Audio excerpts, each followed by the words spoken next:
ஸ்ரீமதே ராமானுஜாய நமக. ஆழ்வார் ஆச்சாரியன் எம்பெருமானார்ஜியர் திருவடிகளே சரணம். ஆச்சாரியன் திருவடிகளே சரணம். லக்ஷ்மிநாத சமாரம்பாம் நாத்தயாமுன மத்தியமாம் அஸ்மதாச்சாரிய பரியந்தாம் வந்தே குரு பரம்பராம். கண்யர் சுவாத்தியைபோம் வந்தே ஸ்ரீ பூதபுரிவாசினம் எதிராஜமடாதீஷம் ஸ்ரீமத் வரத சமட்சகம் எதிராஜமடாதீஷம் ஸ்ரீ பூதபுரிவாசினம் கிருபாமாத்திர பிரசன்னாரியம் வந்தே வரத தேசிகம். ராமானுஜ நூற்றந்தாதியை அனுபவிக்க வந்திருக்கின்ற அனைத்து அடியார்களையும் அடியேன் வருக வருகவென்று இப்பதிவிலே வரவேற்கின்றேன். நூற்றந்தாதியின் பாசுரம், முதல் பாசுரம். பூமண்ணு மாது பொருந்திய மார்பன் புகழ்மலிந்த பாமண்ணு மாறன் அடிபணிந்துய்ந்தவன் பல்கலையோர் தாமண்ண வந்த ராமானுஜன் சரணாரவிந்தாம் நாம் மன்னி வாழ நெஞ்சே சொல்லுவோம் அவன் நாமங்களே. திருவரங்க தமதனார் தன்னோட குருவோட அருளால மகாமந்திரம், திருமந்திரம், மந்திர ரத்னம், துவயம் இதில் எல்லாம் இருக்கின்ற பொருட்சிறப்பை எல்லாம் அனுபவிக்கிறார். அனுபவிச்சுட்டு தான் அனுபவிச்சதை எல்லார்கிட்டையும் பகிர்ந்துக்கணும் அப்படின்னு தனக்கு ஒரு துணை தேடுறார். அப்போது அவர் அனுபவிச்சதை மற்றவங்க கூட பகிர்ந்துக்கிறதுக்கு தகுந்த ஆட்கள் அவர் கிடைக்கல. எல்லாம் அவங்க வேலை பார்க்குறாங்க. ஒரு நல்ல பொருள் நம்மக்கிட்ட கிடைக்குதுனாக்கா அதை தனியே நம்ம அனுபவிக்கக்கூடாது. எதையுமே ஒரு நல்ல சாப்பாடோ, ஒரு நல்ல துணிமணிகளோ, நல்ல ஒரு கருத்துக்களோ, ஏதோ ஒன்று நல்லதுன்னு நம்மக்கிட்ட 2-3 கிடைக்கும்போது அதை எல்லாருக்கூடையும் சேர்ந்து அதை அனுபவிக்கணும். கூடியிருந்து குளிர்தல், அதுதான். அப்போது இவர் இந்த பொருள் இவ்வளோ இருக்கே, துவயத்தில் திருமந்திரம் பொருள் எல்லாம் இவ்வளோ இருக்கே, இப்படி இருக்கேன்னு அது 4 பேரோட பகிர்ந்துக்கிறதுக்கு துணை தேடுறாரு. நித்தியர்கள், முக்தர்கள் இவங்கெல்லாம் எம்பெருமான பரமபதத்தில் இருந்துக்கிட்டே அனுபவிச்சிட்ருக்காங்க. இந்த உலகத்தை காணாமல் அங்கே இருக்காங்க. அவங்கக்கிட்ட இவரால் முடியுமா? போய் கேட்க முடியுமா? அனுபவிக்க முடியுமா? சரி சரி, இந்த உலகத்தில் வாழ்பவர்களோட நம்ம அனுபவிக்கலான்னு தேன்னா மக்கள் எல்லாரும் உணவு, உடை இதையே பிரதானமாக நினச்சிட்டு எல்லாம் போகிறாங்க. இந்த சிற்றின்பங்கள்லையே மண்டி இருக்காங்க. இவர் கூட பகிர்ந்துக்கிறதுக்கு யாரும் கிடையாது. சரி, எம்பெருமானாரோட ராமானுஜருடைய அவருடைய தொடர்புடையவர்களோட பகிர்ந்துக்கலான்னா அவங்க எல்லாரும் என்ன பண்ணுறாங்க? அவருடைய கல்யாண குணங்களிலேயே காலாலும் நெஞ்சாலும் ஆட்பட்டு இருக்காங்க. இப்போது நித்திய முக்தர் 2 பேராலையும் இவரால் சேர்ந்து அனுபவிக்க முடியல. மனிதர்கள் கூப்பிட்டா அவங்களும் வரல. ராமானுஜருடைய தொடர்புடையவர்களோட கூப்பிட்டா அவங்களும் இல்லை. இப்போ 4 பேரோட இந்த துணையும் ஒரு கிடைக்கல. பார்த்தாரு, சரிப்போ இந்த 4 பேரும் வராட்டி போகிறாங்க போ. ஆனால் இன்ப துன்பங்களுக்கு உட்பட்டு எப்போவுமே நம்ம கூடயே இருக்கும் நம்ம மனது. இன்பம் வந்தால் துள்ளும், துன்பம் வந்தால் துவளும். அப்படிப்பட்ட இந்த மனசை நம்ம துணையாக வச்சுக்கலாம். அவருடைய புத்தி சொல்லுது, சரி இந்த மனசை துணையாக வச்சுக்கோ அப்படின்னு சொல்லிட்டு அந்த மனசை பார்த்து, நெஞ்சை பார்த்து சொல்கிறார். பூமண்ணு மாது பொருந்திய மார்பன் அப்படின்னு சொல்லும்போது மலர் மேல் இருக்கின்ற மங்கை. பூனா மலர், என்ன மலர்னு எல்லாருக்கும் தெரியும், தாமரை மலர். அதன் மேல் நிலை பெற்று இருக்கின்ற அவளுடைய வாசஸ்தலம், பிறந்த இடம், பிறந்த அகமே அதுதான், தாமரை தான். அந்த பூ மண்ணு மாது, அந்த தாமரை மலரிலே வாசம் செய்கின்ற அந்த மாது, அந்த பெண் யார்? பெரிய பிராட்டியார். அவருக்கு பத்மினின்னு ஒரு பேர் இருக்கு. பத்மத்திலிருந்து வந்ததுனால பத்மினி. அவள் வந்து தாமரையே இருப்பிடமாக வச்சிட்ருக்கா. மன்மதனுக்கும் மன்மதனான நம்ம நாராயணன் அந்த பத்மினியை தன்னுடைய பத்தினியாக்கி கொள்கிறார். அந்த பிராட்டியும் அவனோட திருமார்பில் சந்தோஷமாக குடியிருக்கா. அதன் இனிமை உணர்றா. இப்போது அந்த தாமரை கூட அவளுக்கு வந்து வெறுத்து போயிடுது. அந்த பிறந்த வீட்டினுடைய பற்று போயிடுது. இப்போ அவளுக்கு பற்று அந்த எம்பெருமானுடைய இதயம். அதனால் அகலகில்லேன் இறையும் என்று அலர்மேலும் மங்கை உரை மார்பன் அந்த பரமாத்மா. அவனுடைய பேரை சொல்லவே இல்லை இந்த இடத்துல. நாராயணன், பரமாத்மா, கேசவன், எந்த பேரும் கிடையாது. கோவிந்தன், எந்த பேரும் கிடையாது. அதனால் பேரையே குறிப்பிடாமல் பிராட்டியை முன்ன வைக்கிறார். பிராட்டியை முன்ன வச்சு அவள் மூலம்தான் அவனுடைய பெருமை வெளியே தெரியணும், அந்த பெருமையை உணர வேண்டும் மற்றவர்கள் அப்படிங்கிறதுக்கு தான் முதல்ல எடுத்த எடுப்புலையே பூ மண்ணு மாது பொருந்திய மார்பன் அப்படின்னு சொல்கிறார். பிராட்டியை முன்னிட்டு கொண்டு தான் இந்த நூற்றந்தாதியே ஆரம்பிக்குது. ஆரம்பமே பிராட்டி தான். அவளை முன்ன வச்சு தான் பின்னாடி வர்றார். கூரத்தாழ்வான் கூட அப்படிதானே சொல்லியிருக்காரு, லக்ஷ்மிநாத சமாரம்பாம் நாதயாமுன மத்தியமாம் சொல்கிறார் இல்லையா தனியனில். லக்ஷ்மிநாதன் முதல்ல இந்த திருமகள் தான் சொல்கிறாரு. அதனால தான் பூ மண்ணு மாது பொருந்திய மார்பன். பொருந்திய மார்பு கரெக்டாக அங்கே பொருத்தமாக இருக்கா. கரெக்டாக இருக்கா. நம்ம கேட்குறோம் ஒரு சில விஷயங்கள் பேசும்போது, அதுக்கு இதுக்கும் பொருத்தம் இருக்கா பாருங்கோ, நல்லா பொருந்துற மாதிரி வைங்கோ. ஏதோ ஒரு 2 ஜாயின் பண்ணுறாங்கன்னு வச்சுக்கோங்களேன், நல்லா பொருந்துற மாதிரி வைங்கோ. பிச்சுட்டு வந்துட போகிறது. நல்லா பொருந்தி இருக்கணும், ஒன்றோட ஒன்று நல்லா பொருந்தி இருக்கணும். சொல்கிறோம் இல்லை, அதே தான் இங்கே அவர் சொல்கிறாரு. அப்படி ஒன்றோடு ஒன்று பொருந்தி இருக்கின்ற, பிரியவே முடியாத அளவுக்கு பொருந்தி இருக்கின்ற மார்பை உடையவன் அவன். யாருன்னு சொல்ல முடியாது, அவன் தெரிஞ்சுக்கணும். புகழ் மலிந்த அந்த எம்பெருமானுடைய அந்த மார்பன் இருக்கானே, திருமகளை நெஞ்சிலே கொண்டவன், அவனுடைய புகழ் நிறைஞ்சிருக்கு. புகழ் மலிந்த, மலிந்தனா மலிவு, சலீஸாக கிடக்குதுன்னு சொல்கிறோமில்ல, என்ன இவ்வளோ மலிவாக கிடைக்குது சொல்கிறோமில்ல, அந்த மலிவு தான். புகழ் மலிந்த, நிறைந்த பெருமையுடைய, நிறைய பெருமையுடைய.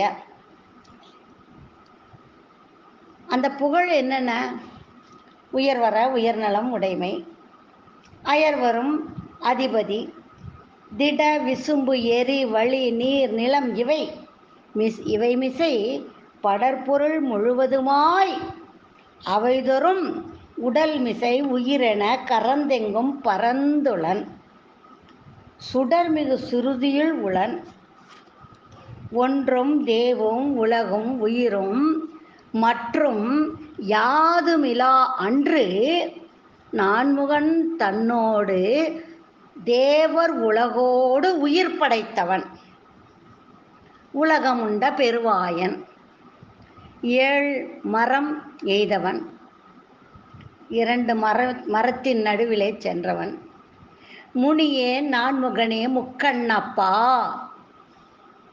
என்று போற்றப்படுபவன் சூழ்ந்து அகன்று ஆழ்ந்து உயர்ந்து முடிவில் பெரும்பாள் சுடர் ஞான இன்பம்.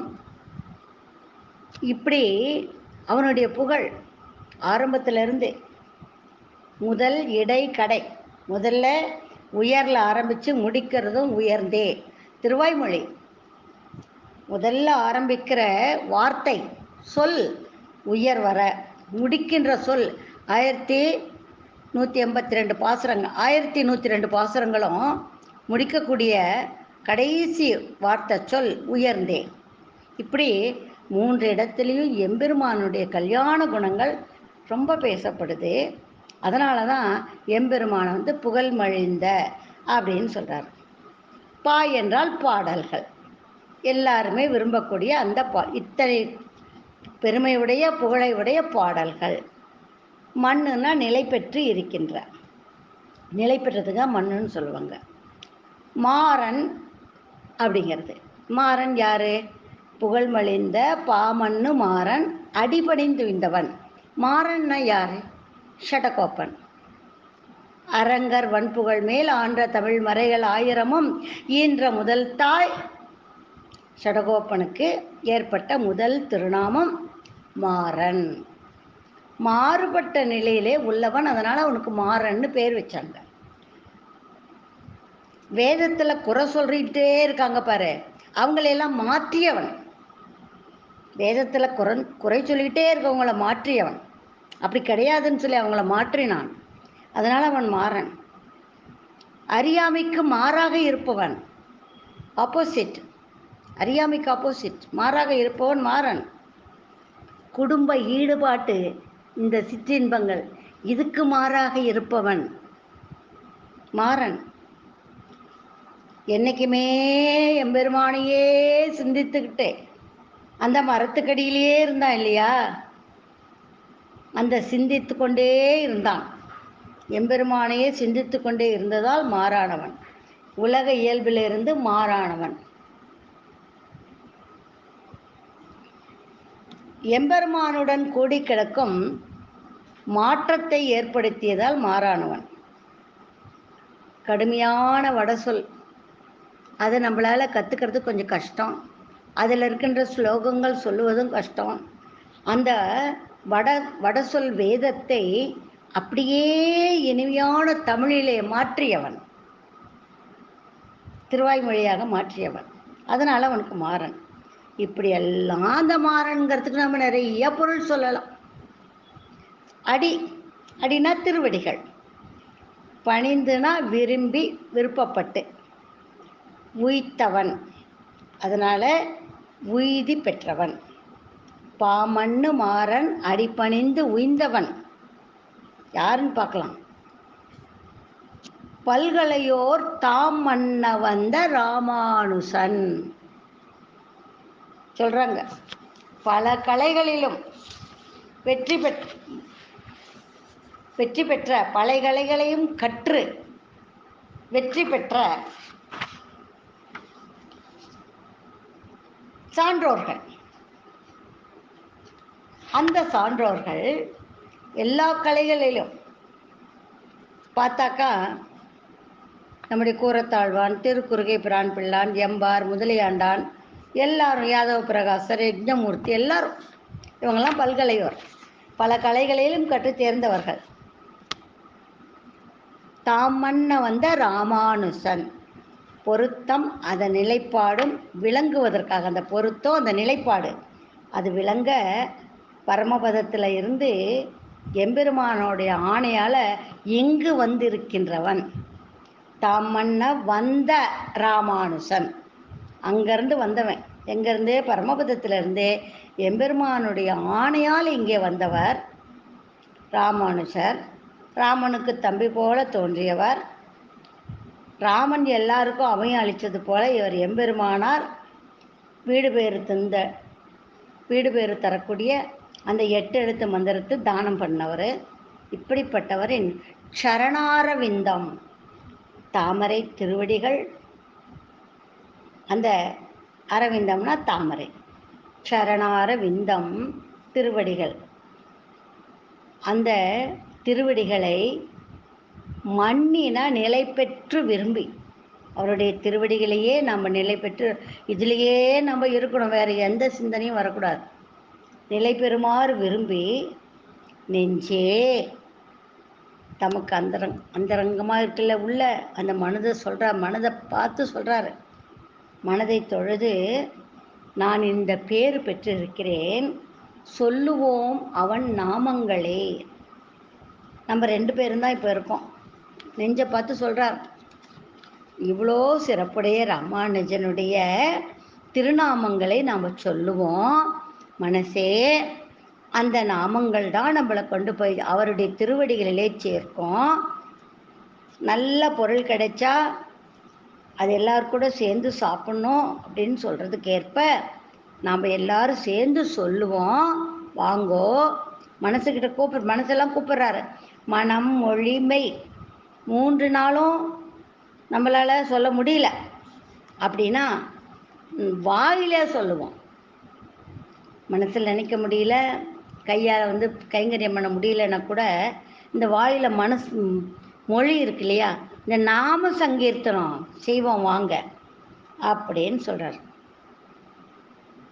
சொல்லிட்டு மனசு என்ன சொல்லுது, சரி நாம சங்கீர்த்தனம் பண்ணுவோமே அப்படின்னு மனசு ஒத்துக்குது. அதனால் இவர் அதுக்கு ரொம்ப தேங்க்ஸ் சொல்கிறார்.